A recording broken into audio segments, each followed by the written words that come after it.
देखिए, मैं आपको बहुत सच्ची बात बोलूंगी, करवा चौथ का जिक्र हमारे किसी इतिहास में, शास्त्र में नहीं है कि कोई हमने देखा हो कि माता सीता जी करवा चौथ का व्रत करती हो। ये एक प्रकार, जहाँ तक मेरी नॉलेज है, करवा चौथ एक पहले पंजाब से फेस्टिवल शुरू हुआ और आज इसको पूरा वर्ल्ड, पूरा भारत मनाने लगा। और कोई कर रहा है तो मुझे उसका विरोध नहीं है। क्यों?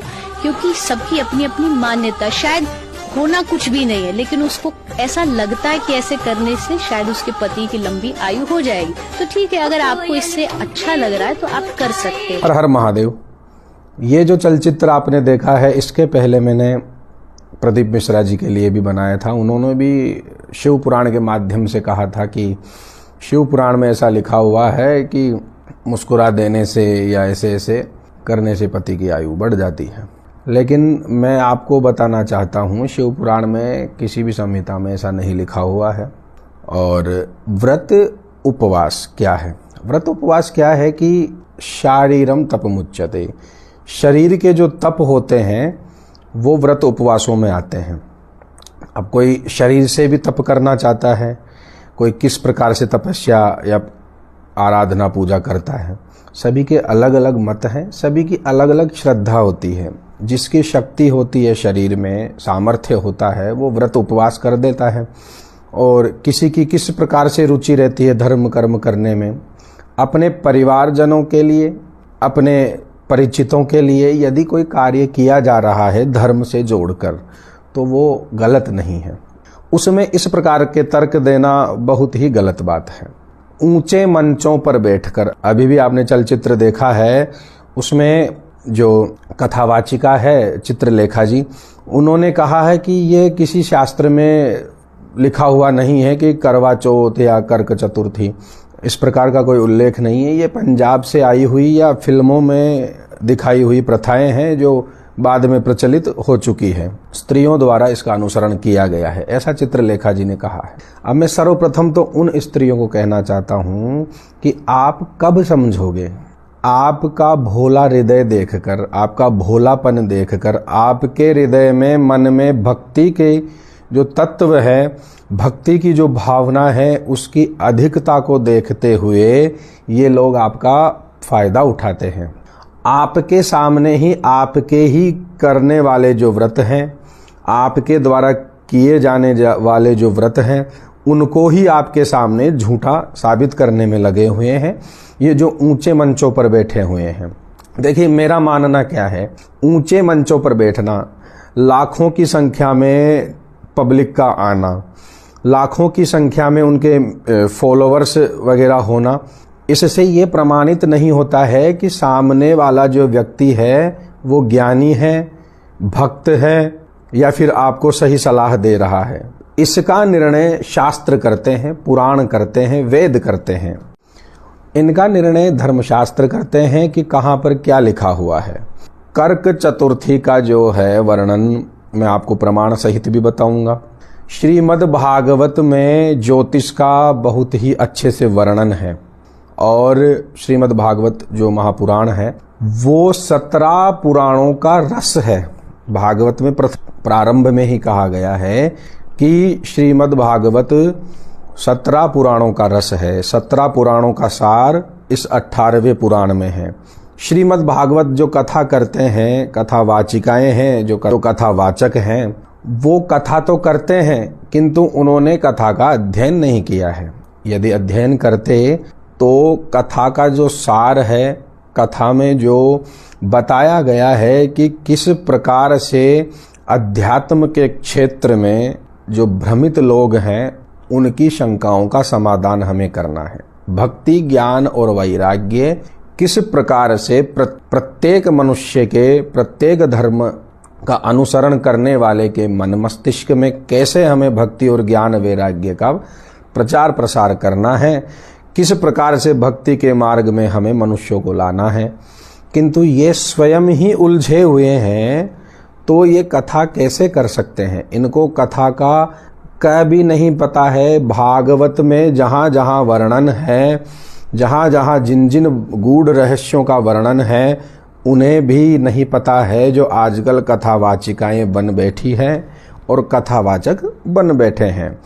मैं किसी की निंदा नहीं कर रहा हूं, ना ही मैं किसी को दोष दे रहा हूं, किंतु आप कुछ भी कीजिए, आपके जो फॉलोवर्स हैं, आपके जो प्रशंसक हैं, आपको जो मानते हैं, उनको आप कैसा भी ज्ञान बांटिए, ठीक है, कोई बात नहीं है। आपके पास पब्लिक आ रही है, लाखों फॉलोवर्स हैं आपके, आप उन्हें कुछ भी बांटिए, किंतु शास्त्र का अपमान मत कीजिए। शास्त्र का अपमान करोगे तो फिर हम जैसे लोगों को आपका खंडन करना पड़ेगा। खंडन इसलिए करना पड़ेगा क्योंकि ये हमारा कर्तव्य, ये मेरा ही कर्तव्य नहीं है, ये प्रत्येक ब्राह्मण का कर्तव्य है, प्रत्येक विप्र का कर्तव्य है। ये चाहे चित्रलेखा जी हो, जया किशोरी जी हो, प्रदीप मिश्रा जी हो, अनिरुद्धाचार्य जी हो, कोई भी हो, यदि शास्त्र विधि से कोई वक्तव्य प्रसारित करते हैं या ऐसा कोई वक्तव्य या ऐसा कोई उपदेश प्रवचन ये देते हैं, तो उसमें यदि कोई त्रुटि है, यदि कोई गलती है,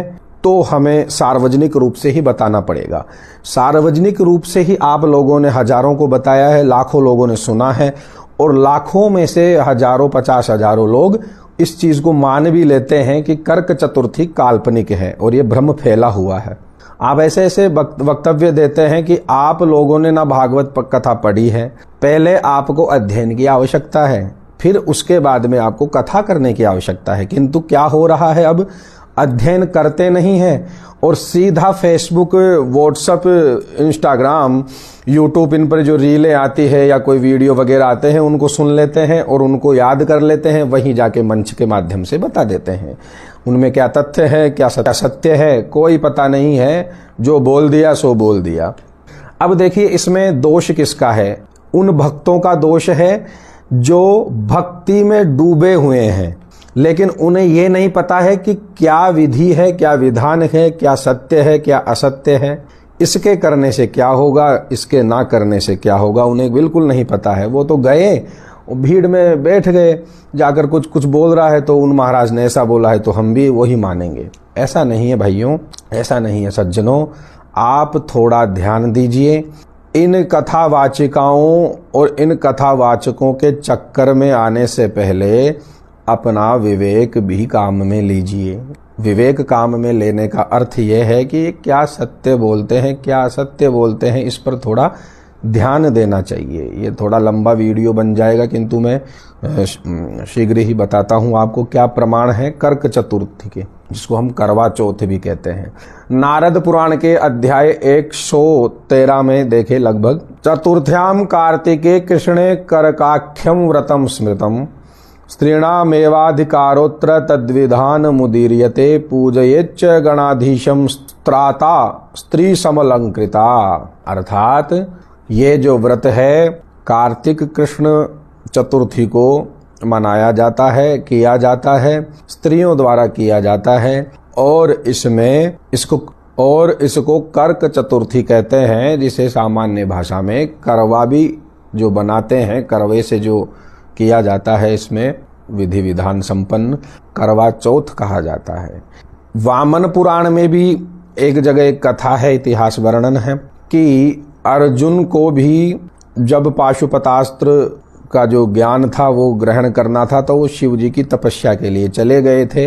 उनके ऊपर आपत्ति विपत्ति ना आए, संकट ना घेरे उन्हें, और उनकी संकटों से रक्षा हो, इसके लिए द्रौपदी जी ने अर्जुन के लिए भी ये व्रत किया था। वामन पुराण में भी उल्लेख है।